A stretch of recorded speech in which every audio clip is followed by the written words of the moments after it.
problems that these NFL athletes have. And I say big ones are too much time, too much money. And they're like, whoa, time out, Jay. How is that a problem? Too much time, too much money?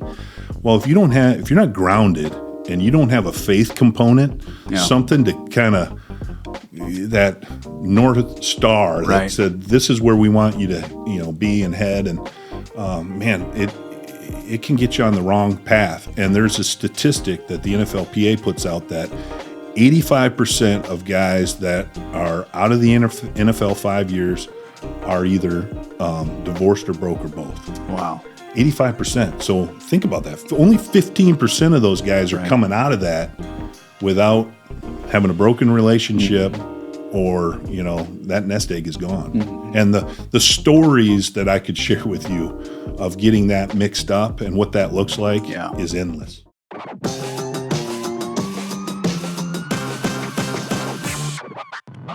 This is the Made to Advance podcast.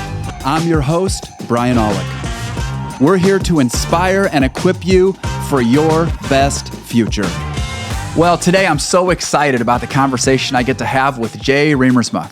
Jay played football at the University of Michigan. Then he went on to play for the NFL for 9 seasons. After that, he did some political work and public policy work, and today he serves as the executive director of Gateway Mission. Jay, it is so good to have you with us. So here's my question for you that I want to start off with. I didn't let you know this one's coming in advance. Uh-oh. I thought about 9 seasons in the NFL and playing for 2 different teams. And I wondered, when it comes to football season in the fall, who do you end up rooting for? I mean, you've got 2 teams you played for. Right. You've got all kinds of teams you played against. So what do you do when it comes time to turn on the TV? Yeah, it's really a no-brainer for me. Yeah. I would say it's the Buffalo Bills. Is it? Okay. And the reason is because they gave me my first opportunity to play. Yeah. Right? They drafted me in 1996 in the 7th round, about 2 or 3 picks away from being Mr. Irrelevant, so I missed out on my Disney trip. But, they gave me the shot, and then we just had such a wonderful experience there, and it was just an incredible experience. You got a great fan base, good people, blue-collar, hard-working people, very similar to West Michigan, I would say. Yeah. And so there's just a strong connection for me there. Did you go into the draft with, would you say, high, medium, or low confidence that you were going to get drafted? Yeah, great question. I will tell you a funny story. So, nowadays, all these guys go out and they do these big draft parties and that kind of stuff. But if you know, the last name is Riemersma, so it's a good Dutch name. Yeah. Right? And so I was raised right. You save every dollar that you earn. Yeah. And, and I didn't have any money coming out of college. And so it was literally my longtime girlfriend and then fiance a couple months later, sitting together watching the NFL draft. And I had an agent, and they were telling me, hey, listen, you're not going to go in the first day, so don't even watch. And then the second day came along. They said, well, you probably go early in the second day. And back then it was like, first 3 rounds on the first day, the last 4 rounds then on the second day. Yeah. So a large part of that second day came and went. And I'm thinking, I'm not going to get drafted. What's going on? The agent keeps calling me and said, you got a chance. Don't worry. Hold off, And I looked at Kara, my wife, now at the time of 25 years, and I said, hon, what would be your best place to go? I mean, if we had a chance, we're getting down, we might not get drafted. Might be a couple people that want me as a free agent. What would be the best place to go? She's like, she's from West Michigan. We were high school sweethearts. She said, wouldn't it be great to go someplace warm? And I'm like, oh, yeah, like what? And she's like, Miami, And I said, what would be the worst place to go? And she said, without hesitation, Buffalo. I'm like, kidding. Why Buffalo? Yeah. And she's like, haven't you ever watched the Weather Channel? They're always on location in Buffalo with some blizzard or something like that. That's true. Right? Yeah. And no less than, Lord has a sense of humor, no less than like 5 minutes later, Marv Levy calls me and says, hey, we're going to pick you with pick number 244. You're coming to the Buffalo Bills. That's great. How did she react? She was like, well, Lord's got a plan, I guess, and a sense of humor. I always wonder, so you've got guys who are playing in super warm climates. You've got guys who are playing in super cold climates, at least for part of the season. And then you, of course, as you're traveling, you've got to adjust. I mean, you could be down wherever. So is there an advantage to being trained for warm weather versus cold weather when it comes to facing opponents in different places? Well, the irony, for all those 7 years that I played in Buffalo, we played the Miami Dolphins. They were in our conference. And inevitably, we would go down to Miami in late August, early September, and smoking hot, humid as all get out, right? And we would play them then the last game of the year up in December in Buffalo. No kidding. Oh, they would come out of the locker rooms. They'd be all wrapped up in winter coats. They didn't want to hit a soul. Yeah. So I was always being at Michigan, kind of growing up in West Michigan, a cold weather guy. I embraced it. I never wore sleeves, never wore gloves.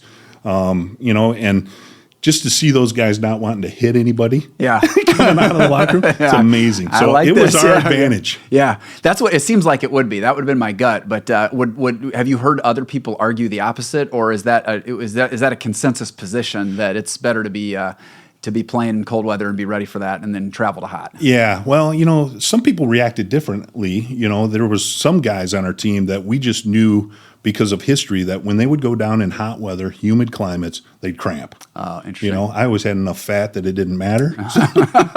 Cramp. No problems. Yeah, fat doesn't cramp. Yeah. You know what I mean? But anyway, there was guys that just we knew you had to have Pedialyte, get your IVs, get hydrated, and all that kind of stuff.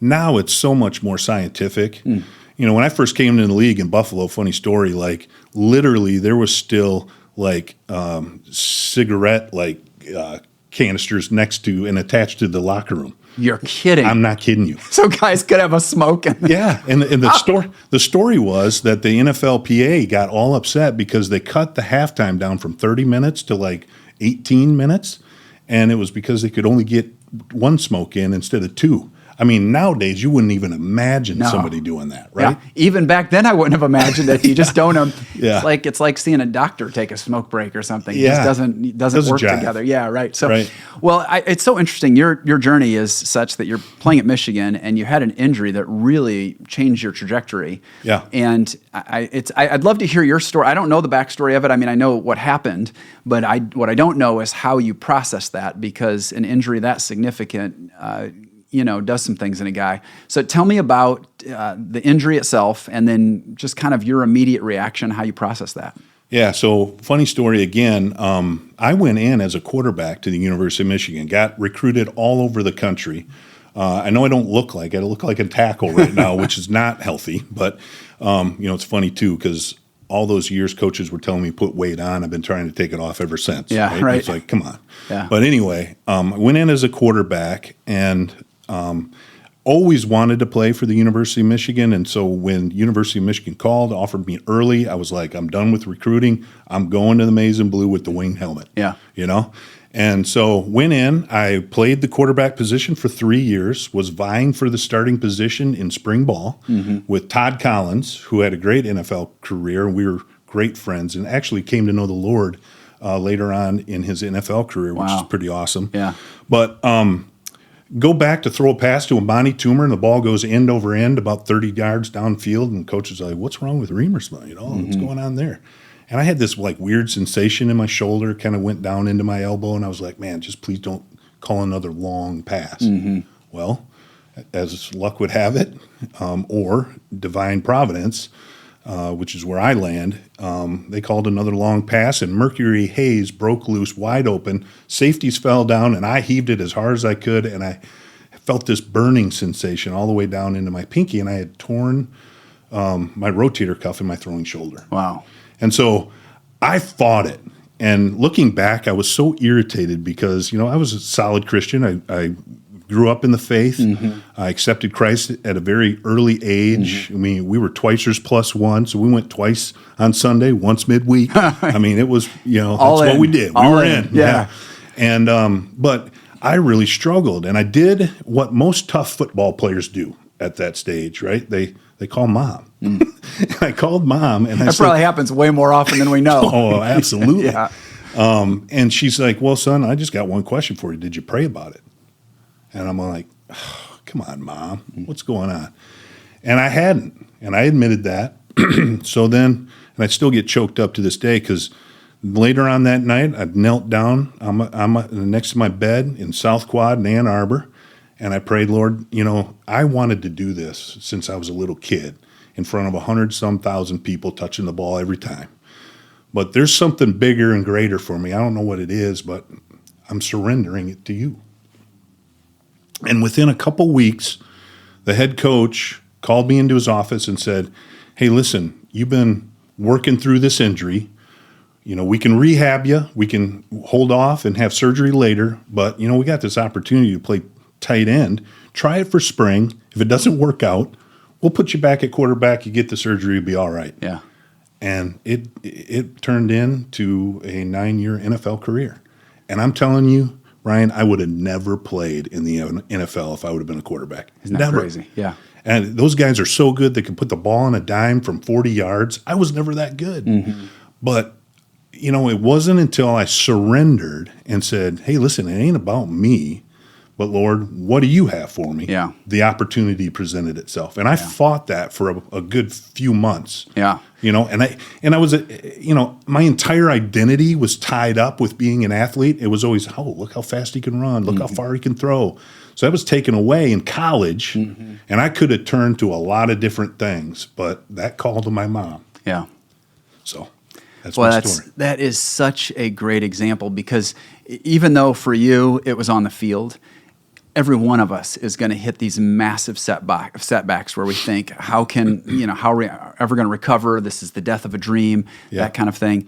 And you can sit there and you can be mad and you can grieve it and you can do all these things, but and you did grieve it, it sounds like, but you just finally said, I need to surrender it. I'm just going to trust the Lord through this. And then all of a sudden what felt like probably altogether a setback turns into the springboard for the rest of your future. Unbelievable. Yeah. I love that. And interestingly enough, all the things that God was preparing me to do in the NFL, having the knowledge base of a quarterback, playing the tight end position, just accelerated my learning curve for the next 2 years. I ended up coming out of spring ball, the starter. I started for the next 2 years. Wow. And ended up getting drafted by the Buffalo Bills. Wow. And it's an amazing story, and it's not because of anything that I've done, but simply because of what the Lord was able to do through me. Yeah. And I've utilized that platform in pretty much everything that I've done, and it's been amazing just to see how He's blessed that. What do you mean by that? Utilize that? Well, I think at every facet, when you have such a huge life transformation, and that's one of the things I'm sure we're going to talk about, that we get to focus at Gateway mission all the time. But like when you have a transformation like that, where you think you're on this path, and I'm heading over here, and Lord, this is me, and I want this. And then all of a sudden, it's taken away for a season, and then you got to humble yourself and say, hey, what is best for the kingdom? What does the Lord want to see through this? And what does He want me to share with others? Man, I pivoted, it went on, and so I remember that to this day in everything that I do. And it does speak, I think, to real life, tangible experiences that everybody has. Yeah. Everybody's had a pivot point in their life. Yeah. Everybody's experienced trouble, trauma, grief, heartache. Oh, this job, this person was taken away from me. Surrender it to the Lord, and He'll use it somehow. I don't know how, but that's what's amazing. You make the pivot, and it turns into like this platform. I mean, unbelievable. I love that. I think that all of us who are watching our favorite team or favorite athlete and whatever the sport is, there's always this sense where you're like, oh, but what's it like behind the scenes? So I just gotta ask some curiosity questions, and I'm guessing there are a few people out there that would be interested in this. So when you think of things that we see a lot on TV, and now it feels like, of course, the way networks work today, it's like we're trying to get into every corner of athletes and teams' lives. But when you think of that inside experience, what would be some of the really just cool or fun things about playing in the NFL, playing professional football, that you go, yeah, just a normal person would not know this you're only going to know it if you play it? Yeah. Well, one of the stories that I like to tell is my experience. I get frequently asked, probably by people like that attend Engedi, and Brian, you might be wondering this too, is like, what is the spiritual climate of the football team? And I typically tell this story. So when I came to Buffalo, we had an experienced team, we had strong leadership, we're coming off the 4 Super Bowls and that kind of stuff. And Marv Levy then retires. And we got to have this season of transition, and we get Wade Phillips. And one of the things that I looked at and I really appreciated about Marv is that we said the Lord's Prayer before every game. And so I was wondering if this is going to get lost in that transition and that kind of stuff. And so anyway, we get to the first game of the season. Wade calls us up and circles us up. And he said, in the past, we've always said the Lord's Prayer, and we're going to continue that tradition. He goes, but with one caveat, and the caveat's this, is that we're going to have a player lead it each week. And he goes, do I have a volunteer? And right away, this little guy that could walk under this table by the name of Doug Flutie pops up. Nobody knew he was standing. Yeah. He was literally this tall. But he said, Coach, I got it. And I was next to Eric Molds, who we came in together, and he bursts out laughing. And I'm like, what's the matter, Eric? He's like, listen, I've been in the huddle with Doug. I've been golfing with Doug, been out to eat with Doug. There's no way he knows the Lord's Prayer. And I'm like, what are you talking about? Everybody does. I said, I tell you what, if you're right and he doesn't know it, I'll buy you dinner. But if I'm right, he was a first rounder. So I said, we're going to Ruth Chris. Yeah, I like that. Yeah. So anyway, here Doug huddles us up. We all sit down, we grab arms, and this is how he starts it. Now I lay me down to sleep. And I look over at Eric. Eric's shaking his head. I go, what's wrong, Eric? Eric goes, I didn't think he knew it. Anyway, not completely a true story, but I will say that the spiritual climate in the NFL is much better than what you would experience in college. That was my experience. Interesting. It was a job. It was something that people took very serious, right? And there was just influences with more maturity in the NFL that you didn't see in college. Okay. You know. Now, I will say some of my fondest memories are sitting in the huddle at I can remember a game that we played in Buffalo against Miami, where Sam Gash, our fullback from Penn State, critical juncture in the game. It's 4th and 2, coming up on the fourth quarter, and we need to score. Yeah. And Sam goes, "Cuz, do you see the blonde in the third row?" And I was like, how in the world are you at this point picking out that? Anyway, he wasn't married, so it was all right. But so we had some good memories. It was a lot of fun. Yeah. Is there anything that, from a player's perspective, that is uniquely challenging that you'd feel comfortable talking about behind the scenes? Like I was talking to a guy who was a QB at a D1 school in college, and he talked about playing through some injuries that were pretty crazy and what they were doing to make sure, like, you're going out on the field, and it just be stuff that the normal person wouldn't know had he not told me that. But anything that you're like, this is some of the challenging stuff that we see as professional athletes. Yeah, and I think one of the things, and it just popped in my head because my son just went through this. He's got mono, unfortunately, and his throat had inflamed, and you can't do much about mono, but like his sore throat was so bad that they gave him a Toradol shot, and he was finally able to eat. Wow. After 3 or 4 days of not eating, which he desperately needed. And he comes home and he piped up and he's like, "Oh, I'm feeling pretty good, And well, what happened? Well, I got a Toradol shot. I go, "Oh, I've had a few of those." So literally in the NFL at times, especially when I went to Pittsburgh, they would just have you sign something and say, "Hey, this is kind of my process," and so they would dart 40 or 50 guys up, in the locker room, in their butt. Yeah. And you got a Toradol shot. And I didn't know what it was, but I just knew that, my joints limbered up. I loosened up. My dad's a pharmacist by trade. And so I came back and I said, "Man, they got this crazy thing. You sign a waiver and they shoot you with something." I said, "It's anti-inflammatory." He's like, "Well, what's it called?" He said, "Toradol." I said, "Toradol." He's like, "That's not an anti-inflammatory, son."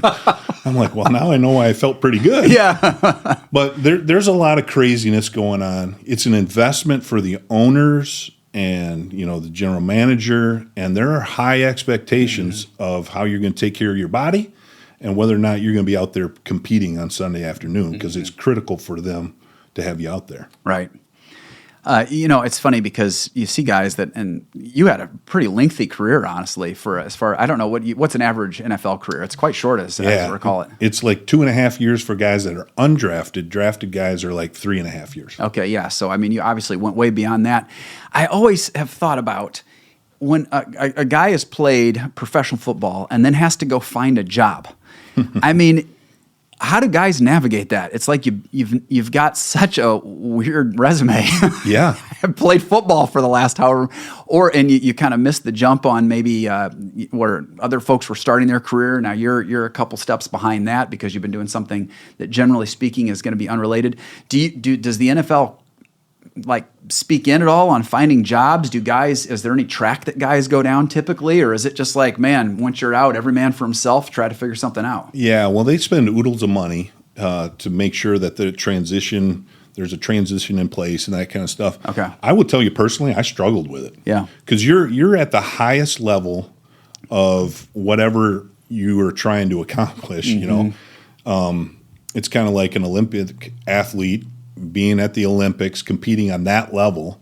And so all of a sudden now you kind of have to take a step back and hit the reset button and go, hey, what can I do? What are my skill sets? And it's funny because I was just having a conversation with Jeff Littman, who was Ralph Wilson's right-hand man, his finance guy. And we were chuckling about it the other day because he remembers when I was, 2 or 3 years into my career. We were sitting on the sidelines watching practice, and he and I were having a conversation because Mr. Wilson and Jeff are both from Michigan, the east side of the state, and we were just kind of chumming it up and that kind of stuff. And he goes, do you even remember what you said to me like the third year in? And I said, no. He's like, well, you said that you were concerned about where you would land after the career, and because you said, I'm getting further behind. I know guys that are, getting into their career, into their trade, into the field that they specialize in. And you said that you felt like you had lost some years. And he goes, a couple weeks later, you signed a big contract. And I came back up to you and said, I don't think you have to worry about it much anymore. But, some people say, what are some of the problems that these NFL athletes have? And I say, big ones are too much time, too much money. And they're like, whoa, time out, Jay. How is that a problem? Too much time, too much money?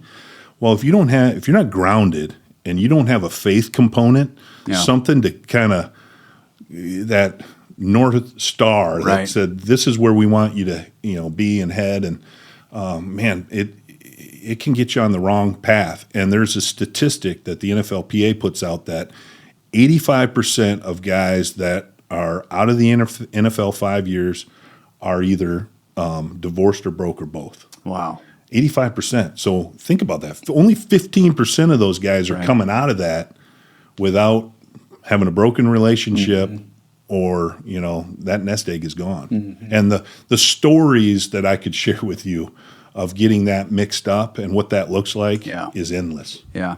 Well, it's a really good reality check because it seems like sometimes we'll have this idea of, if we just could make it big in whatever it is and have whatever the position is, whatever the amount of money is. And these guys have really hit that. And even if in a few years you don't have enough money to live the rest of your life on, you've done well. I mean, if you manage that well, that's going to set you up for a good run, getting your legs underneath you in a future career.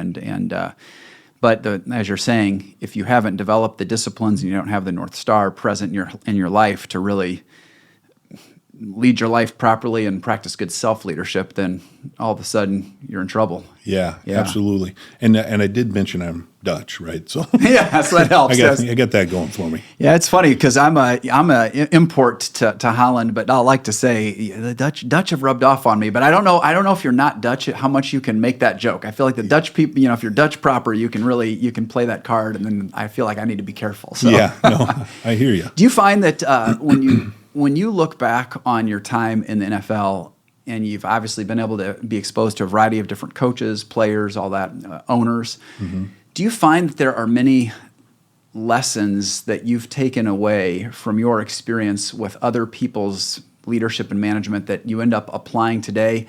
Or do you say, man, the world is just so different between professional sports and anything I've done afterwards, that honestly there's just a massive disconnect between the two. I think that they're more similar than they are different. Is that right? Absolutely. I mean, I played for 2 Hall of Fame coaches, Bill Cowher and Marv Levy. And, my leadership and what I try to do at Gateway Mission, how I engage people, interact with people is very similar. And what I've learned in that type of leadership coming on a team standpoint is those individuals didn't necessarily focus on having the best person at every position, right? Because what we want to do is go out and get the top talent at tight end, at quarterback. That's not realistic.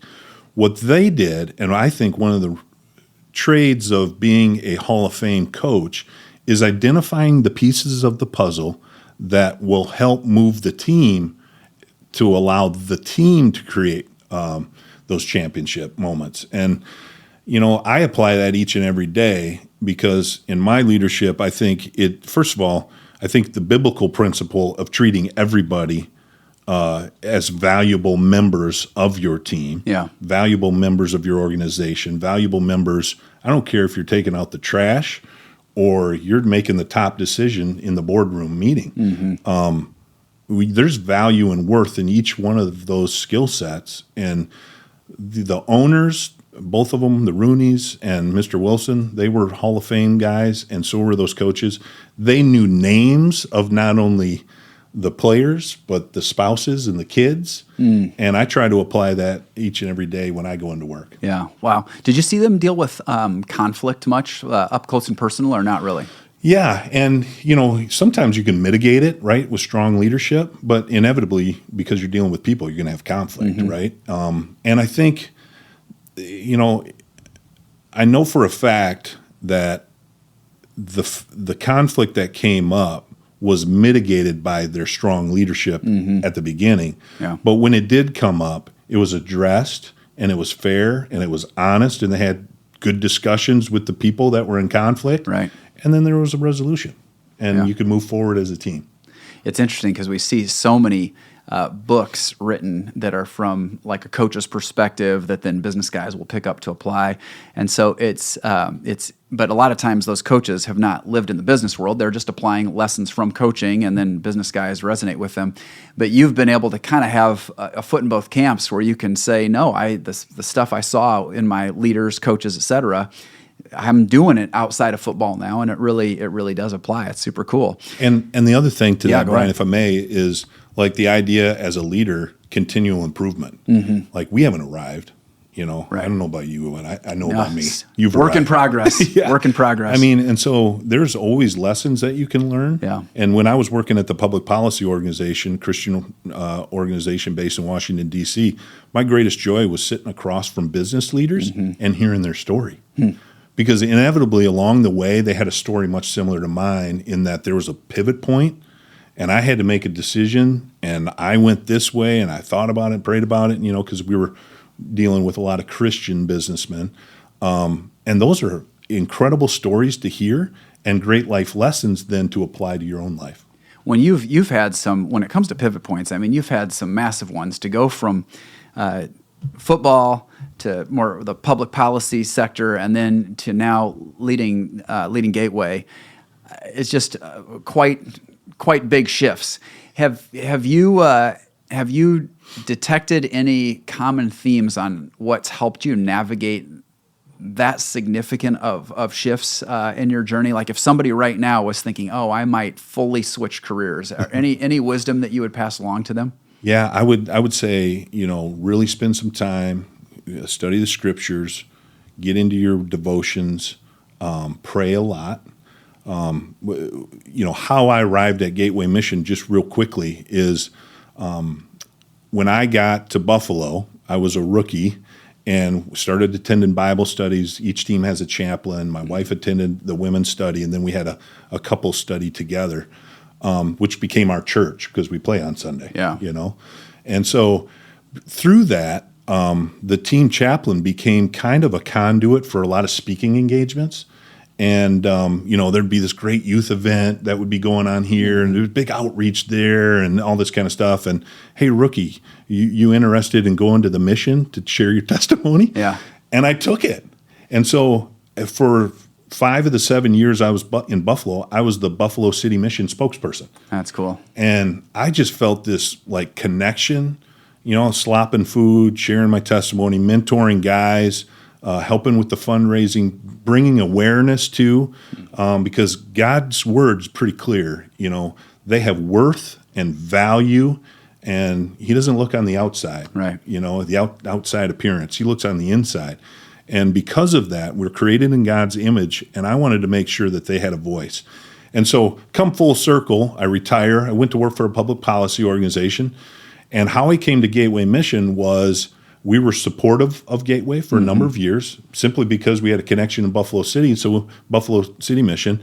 And so when we moved back to Holland, I was like, well, where's the mission? Right. Let's go, Yeah. And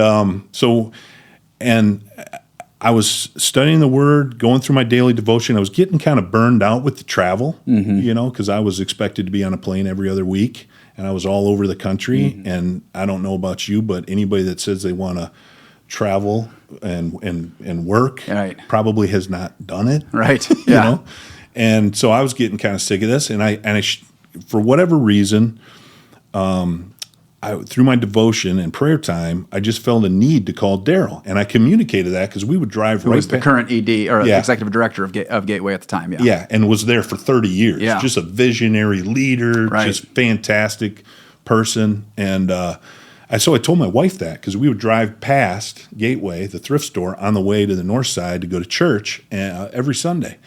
And she's like, well, why? And I go, I don't know. I just feel compelled to do that. Well, a month went by and I didn't do it.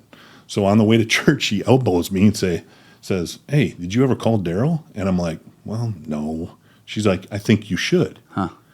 And I'll to this day, that sticks with me because when your wife talks and says, I think you should, sometimes the Holy Spirit talks through your wife, right? Right. At least she does mine.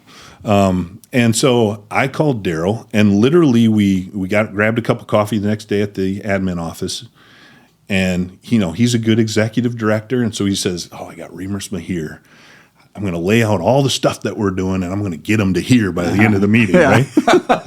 So he goes through that, and he goes about 15 minutes, and he's like, "But why did you call? What brought you in today?" Yeah. Which is also, I think, a key to a great leader: listening, right? Being intentional about, hey, what's going on with you? And so I said, and I told him that story. And he got up without saying a word, and he shut the door, and he's like, I got goosebumps. And I go, that's weird. Should I? And he's like, well, here's the deal. He goes, we've been praying about a succession plan. We've been talking as a board, hey, we need to identify somebody that has a passion for the work that we do, somebody that's supportive of the work that we do, somebody that has fundraising experience, somebody that has good name recognition in the community. He's like, you're checking all those boxes. And he goes, I can't speak on behalf of the board, but I'm going to give him a call. And that literally happened in October. By November, he had announced his retirement. I was named interim. And then by the following February, I became the full-time executive director. So, God orchestrates the details of our life if we allow him to. Yeah. And we're intentional about listening to him. Sometimes that happens through our wife. Yeah, that's so good because it really it comes back to what you said earlier with the whole idea of surrender, and back when you were playing for Michigan, and what a surrendered heart and spirit look like now is that it's maybe it's not this game-changing injury. A surrendered heart is that spirit of I'm listening, I'm spending time in His Word, I'm praying, I'm sensitive to when my wife is prompting things because 100%. I don't know how many times my wife has been. I think the Holy Spirit has, using her vocal cords to speak to me. But what is so cool is the overall trajectory of your life. I think of Matthew 6, where it's like, seek first the kingdom of God, and then Jesus says, everything else is going to come. I got you. I'll take care of it. And it seems to me, as you share your story, you were orienting your life around the kingdom. You're orienting your family around the kingdom. You're tuned into the Holy Spirit. You're doing your best to be responsive. And I know neither of us would ever claim to be like, oh man, I catch every prompting. But your overall posture of heart was listening and submitted. And it is so cool to be like case example one of where God says, okay, I've got the rest. Like you would have, you in a million years, you wouldn't have thought, oh, I'm calling my future will become my future employer, and I'm going to take over. I mean, just not in a million years, but God's writing a better story than you could have written. That's exactly right. And so, and I think being faithful and being true to his word, being in the word, being prayerful and considerate, and then, taking time to say, hey, okay, Lord, what are you speaking into my life right here? And I would just say that, no, listen, Brian, I ain't perfect. Don't get me wrong. I mean, I make mistakes all the time. Sure. My kids will attest to that. But, one of the things that I've tried to teach to my kids is to tell my story. Yeah. Because, God is faithful. And if you can just pass that on to your kids, look at this pivot point in my life. And you know what? So when your daughter calls you and she's struggling to find a job in St. Louis, because she just got married and moved to a completely new town, and that's where her husband's from and their family, and I don't have any connections here, Dad. Well, hey, Sophie, have you prayed about it? So let me tell you a story that happened to me when I prayed about it. Yeah. So that's cool. It's so good. Why do football players cry like that? Are you kidding me? You know what? They get all choked up over this. It's funny because my boys have both played football since they were little, and at the essence of it, I mean, football is a very passionate sport. It really. So I feel like even though it comes off as a super macho sport, that kind of get after itness really is just one way a lot of emotion is expressed. So I think it's just funny. So I think football players, maybe more than other sports, I mean, it's just it's such a passionate, emotional game. And I think that ends up manifesting in different places. I mean, whether it be the big moment that's a game time moment, or whether it's walking your daughter down the aisle, all that all that's in you no matter what. Yeah. What's it like when you come in? How long did you say Daryl was at Gateway before? 30 years. 30 years, yeah. And anybody who knows Daryl's leadership and the trajectory of Gateway, I mean, he's just an absolute game-changing kind of a leader. I mean, he started so much, innovator, all of this in our area. What's it like to come in as the new guy? And it's so cool. Like God had already planted in your heart a seed of passion for missions. So that's just amazing to see that through line all the way up until what you're doing now. But you're stepping into not just some shoes you haven't worn before.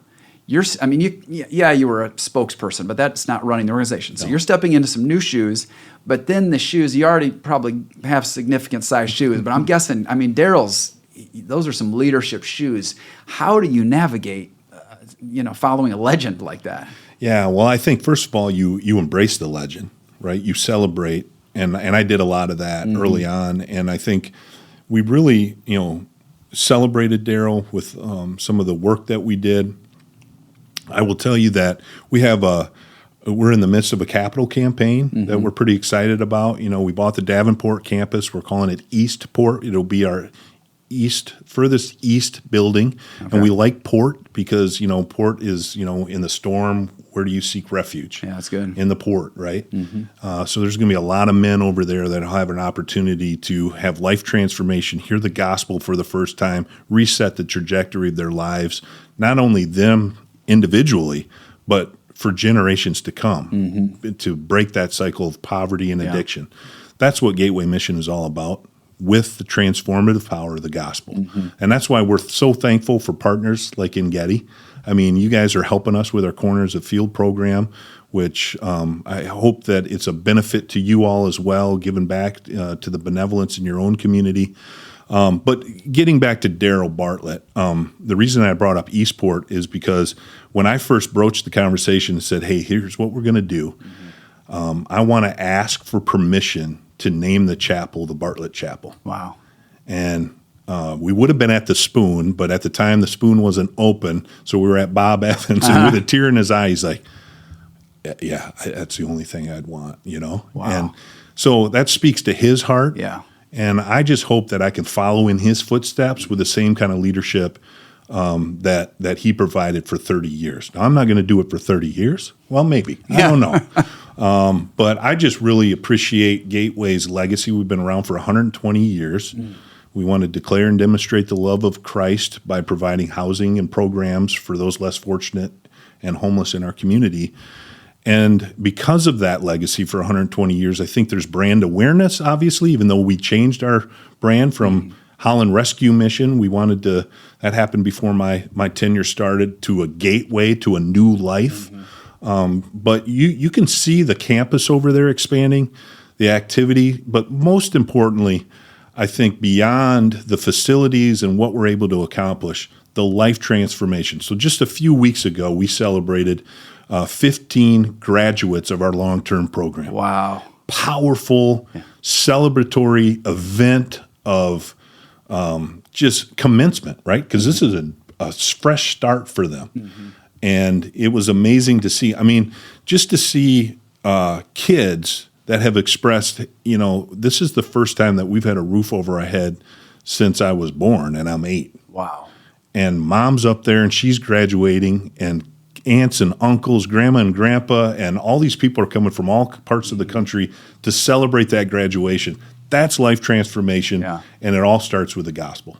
That's those are those key moments where you're like, this is why I do what I do. Oh, all the other things, because you just see somebody take that step or have that accomplishment, and you go, this makes it all worth it. Just for the sake of those who may not be as familiar with Gateway Mission, maybe you could just share. There's I don't know how you do this in a brief format, but just kind of an overview of what Gateway does. We've got this, we got that, this kind of thing. I'd be happy to. Thank you for that. We have men's shelter and a women and children's shelter, and then we have our thrift store, production area, and all that kind of stuff. So on any given day, we're taking care of roughly 170 to 200 guests at our women and children's center and our men's shelter. Now, what does that look like exactly? We have kind of our lowest barrier, so guys and gals and their kids that are coming directly off the streets can come into our open door, we call it, which is literally what it says. I mean, it is what it is. It's an open door. Yeah. We want to be a soft, safe landing place that you feel secure. You can get a warm meal and a warm bed and clean clothes and all that kind of stuff. We say that that's kind of a 14-day period, but it often extends well beyond the 14 days. I think our average stay is closer to 28 days. Okay. But we believe we believe that we're kind of a program mission. So we're very intentional about how we address homelessness, which can be a detractor to some people. We believe work is a good thing. Yeah. Work came before the fall. And so, when you're staying with us, you're expected to get a chore. We had a tour today with a group that wanted to see, and they're like, I can't believe this place is so clean. Yeah. Well, we have high expectations for our guests because guess what? They have value and dignity, and work oftentimes gives people dignity and value. And so, that's our open door. And then we have... So after the 14 days, if someone's there, and what I hear you saying, just to make sure I'm on the same page, so 14 days they can stay, and it's more no strings attached-ish. I mean, it's a place to just... We're getting to know each other. Yeah, okay. Yep. And because can I interrupt? Yeah. People often say, well, what brings... How does somebody get homeless, or what brings on poverty? Yeah, great question. There's a myriad of examples on how you get there. Right. You know what the common theme to all of it? Broken relationship. Is that right? And we would argue that you need to have a permanent relationship with your Heavenly Father, number one. That's the most important relationship there is to restore. And so that's why we lead at every area with the gospel. But you and I, if my house burns down tomorrow, I'm not going to end up at the men's shelter. Right? Because why? You have a relationship, a church community. You have friends and family, perhaps, or would take you in. Right. Got cousin. I hope so, but yeah, it depends on the day. Yeah. But and that's what we see with the people that we come in contact with. Can you imagine facing the idea that I got to go sleep somewhere because there's nobody out there for me? And that's why we come alongside with people in our open door. We want to build a relationship. Oftentimes, these folks come to us with trauma, extensive trauma, trust issues. So we're just getting to know you, Brian. Yeah. Tell me, how did you get here? What happened to you that this is where you ended up? Right. Learning that story, building that relationship. And so that 14-day is, it's arbitrary. Oftentimes, it's because of the situation, it extends well beyond that. And then as they're longer, that's where there's, you start to step into more intentional next steps. And when you're talking about we believe work is good, is it right away that folks are helping out around the mission itself, right off the bat? Okay. Right off the bat. Yeah. So you check in, we assign you a chore. Okay. It might be as simple as, hey, do you mind taking the garbage out in this area? Gotcha. It's not uncommon, and it's not that difficult. I mean, you're staying at our house. Right.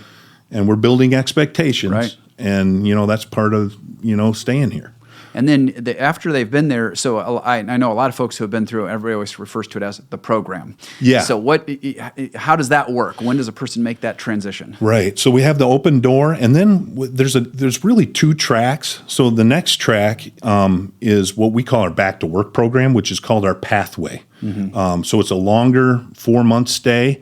And for people that really just need to save up a little money, so they get financial counseling, they got to meet with our guest advocate, but we want them to be intentional right off the bat, as quickly as early as possible, start looking for a job, because that's kind of the linchpin into making sure that you don't go through this cycle again and again. Right. Having a stable job. And here in West Michigan, you can walk out the door and find a pretty stable job, unless there's a problem beyond that, which usually means that you have an addiction or something like that, and really a significant trauma. So pathway is one track where you get back, save some money, get a job, and then move out. And we have lots of people that do that in that 4-month period. Mm-hmm.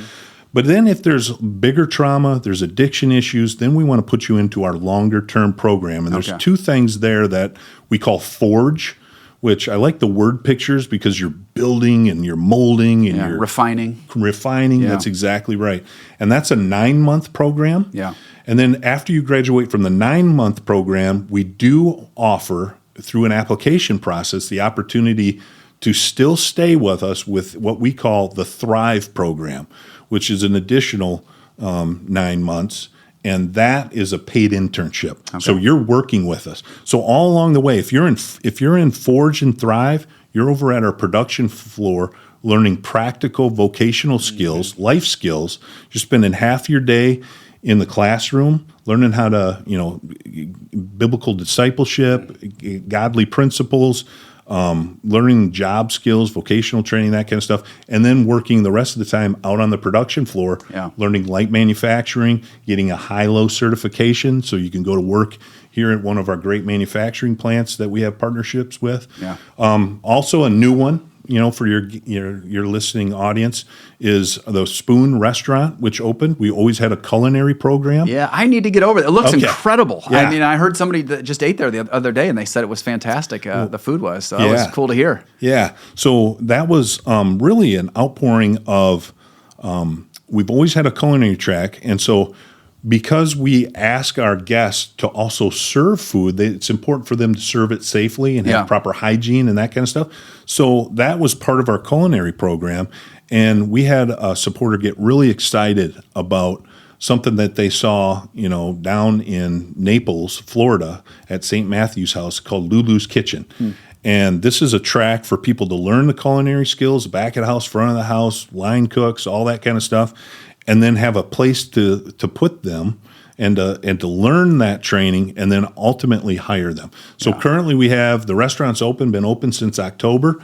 We have 5 students in that program. Okay. Cass is a great story. She came to us, and actually she was the one who her son said has not seen a roof over his head since he's been alive. He's now 8. He's got a roof over his head, and she's working full-time at the restaurant. It's amazing. That's amazing. That's what it's all about. So cool to see the innovation continue. I mean, that was such a trademark sort of or hallmark mark of Daryl's leadership, and it's so cool to see you just running with it, continue to innovate and try new things. I love it. I was there working in the retail side of things, and I was in the back of house and working with some of the volunteers and also some of the folks who were in the program. And I had a really cool conversation with one lady. She was, I would say, in her probably late 20s, maybe early 30s. Mm-hmm. And she said it was actually her second time in the program. And I said, really? Tell me about that. And she explained that the first time she went in, and she was taking the classes, but she thought, you know what? I don't need any of this stuff. I just hit a bad patch financially, and I'll, check off the boxes that they need to have a roof over my head, but I don't really need all this stuff. Learn the Bible stuff, but now I don't really need any of that either. So she ends up getting to a point. She's some way through the program, not all the way through. She says, yeah, I'm just going to bug out now, do it on my own. I'm fine. I've got enough money saved. Yep. I'll be good. And sure enough, she's out on her own for a couple months, full on, like kind of a crash and burn situation again. And that was for her a wake up. Okay. Yeah. Maybe I don't have it as together as I thought. So she said, and this was such a good, I actually shared this when I was preaching once. I said, she said, I came back to the program, said, would you have me? And she said, I needed to start all over from the beginning. And she said, I knew I needed to. But she said, the thing that was different this time is I came in with humility. I came in with saying, I need to learn the things that they're teaching. I need a relationship with God to make this work. And she said, because of coming in with that different heart posture, everything about this journey has been different. She said, I'm a different person because of it. And she was excited to finish the program. She wasn't, all the way through it, but when I was talking with her, but she was excited about it. She's growing. The person that I know who helps coach her was saying, oh, it's like a different person. Yeah. So it just was really a cool example to me of listening to her tell her story, first person for me, just hearing it. And just hear when somebody is willing to engage with humility and invite God into that, I mean, transformation is very possible. And so I just can't commend the work you guys are doing enough. I love it, and it's such an honor for us to partner with it. Yeah, and I think that's really, really cool, and that's why we do what we do, right? I mean, for that life transformation, and then to see somebody come in the time, a second time, and all of a sudden they get it. What I hear over and over again from students that come through our program, guests that come through our program and excel, is they have a consistent theme in that they had to be ready. And so my encouragement to your listeners too is be very intentional with your philanthropy and charity. There's actually a bad way to give somebody something. Yeah. Helping can actually hurt if you don't do it with intentionality. And that's why Gateway Mission is I think cutting edge because, and we get dinged in the community a little bit because, wait a second, you mean that there's a requirement or there's some accountability here? Well, yeah. And, there are some people here in town that we know they hang out at certain locations. We get calls all the time. Yeah. Can you come down and see so-and-so? And we're like, yeah, no, they don't want our help. Right. And I would just encourage your folks to make sure that your charitable contributions, the work, the charity that you're giving, you're not loving somebody to death with that charity. Yeah. Because you can literally be giving somebody a handout and they're utilizing it in a way that's not beneficial for them, and you could be hurting them. Yeah, that's such a great word. There's, of course, a book I'm sure you're well familiar with, When Helping Hurts, and I'm forgetting the author's name. Is that Brian Fickert? Is that one, or is that a different? There's Toxic Charity by Bob Lupton. Yeah. And then there's When Helping Hurts, and I'm forgetting the author's name. But those are if someone wants to do some deeper work in understanding how to give in a way that's ultimately life-giving. Those are great reads. I remember once I was reading a magazine article they interviewed different advocates for the poor and for the homeless and asked each of them, should you give money to the random person on the street? And these are folks who literally have made it their lifetime call to come alongside people in their times of greatest need. And every one of them, to a person, said outside of a specific prompting from the Holy Spirit that you are supposed to do it, they said, but we wouldn't do it. As a matter of practice, we wouldn't because generally speaking, that's not going to be the most helpful path for them. And so I think that's a really good word. If you were coaching somebody who says, well, I would like to make a difference, obviously, one of the things we can do, which our church does and Christina and I do personally, is come alongside the work of Gateway. Anything else you would encourage people to think about if they say, I know there's needs in my community and I want to make a difference, but how do I do that? Yeah, well, we're the only shelter in Ottawa and Allegan County, and we're very intentional about serving that population. But I would certainly encourage your folks to number one, make sure that you're reading some of those resources that you just shared, because I think it was eye-opening to me, because as a Christian, I look at, well, the Lord has blessed me so much. My goodness, how can I not give a couple bucks? But I think, we are very intentional about the program and how we approach homelessness and poverty. It may come with strings to some people, or be the view that it comes with strings. We simply say that there's accountability and that there's value and worth. And if you give somebody something without any accountability, you're really saying that they don't have any value, right? And so we want to come alongside your listening audience, and you can certainly reach out. We have churches literally calling us, telling us. We have councils or boards that will call us and say, "Hey, listen, do you guys mind, just spending some time with us, because we've come alongside a family, and we thought it was going to be a temporary thing, and we're a year and a half into this, and we think we're making it worse." And in fact, they are. Yeah. And so we're very intentional about how we provide those temporary assistance, because it should be temporary, relief. Right. Let's get you out of the cold. Let's get you into a warm place and have some clothes and a warm meal and that kind of stuff. But that's a temporary fix. So, a lot of folks will talk about, well, we have this crisis of affordable housing. In actuality, housing is not the primary reason that somebody's homeless or in poverty. There are, mental health issues. There's all kinds. It comes down to, again, that broken relationship. Yeah. Which we, again, because we're a Christian organization, we lead with Christ. We're sharing the gospel. When you want to see life transformation, and this guest that you were working with, that's what had to happen. Yeah. They had to be ready. Yeah. Boy, that's so good. And that general point of readiness, I mean, isn't that true for all of us at some level? I think He's always got something more for us. He's always inviting us into the next step.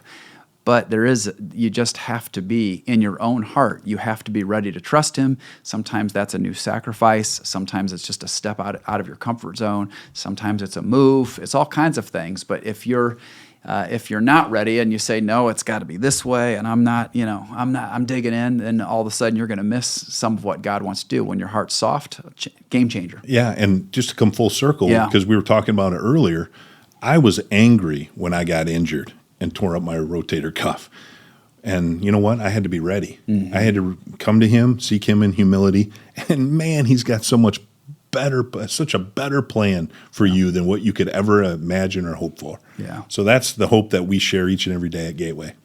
Well, that's a great word to end on. I think that you guys are doing just such incredible work. And as I already said, it's great to be able to partner with you. I've had some of my best conversations back in the day. It's been a while. I used to at lunch, I would come in and serve food, and I got to know some guys, and they turned into long-term relationships. We would catch up, and we'd text, and I'd take them out to eat periodically. One of my friends that I met at Gateway ended up moving to Grand Rapids, and so whenever I was in Grand Rapids, I would make sure I took him out. But it's so transformational just to know and be known in outside of maybe your own native cultural comfort zone.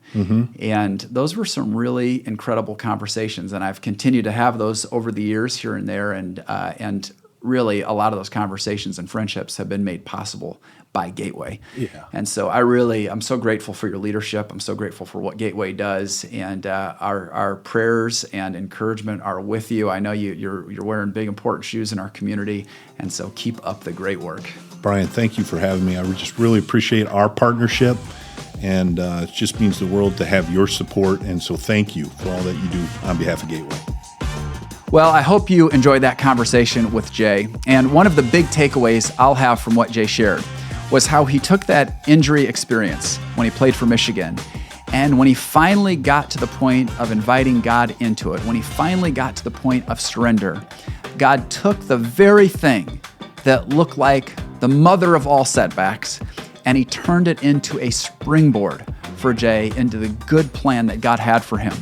And so I just want to say to you, whatever you're going through right now, this is the time to surrender. This is the time to lay out. Maybe you want to put your hands before the Lord and just say, God, I'm giving you this trial. I'm giving you this obstacle. I'm giving you this setback. I don't know how your story is going to work out. What I do know is that God promises He has good plans for you if you are living and called according to His purpose. Well, if you were encouraged by this conversation today, then please do rate and review our podcast. It really does help us get the word out about Made to Advance. And I want to just encourage you, we've got more incredible conversations and more great guests coming. So until next time, just know you were made to advance.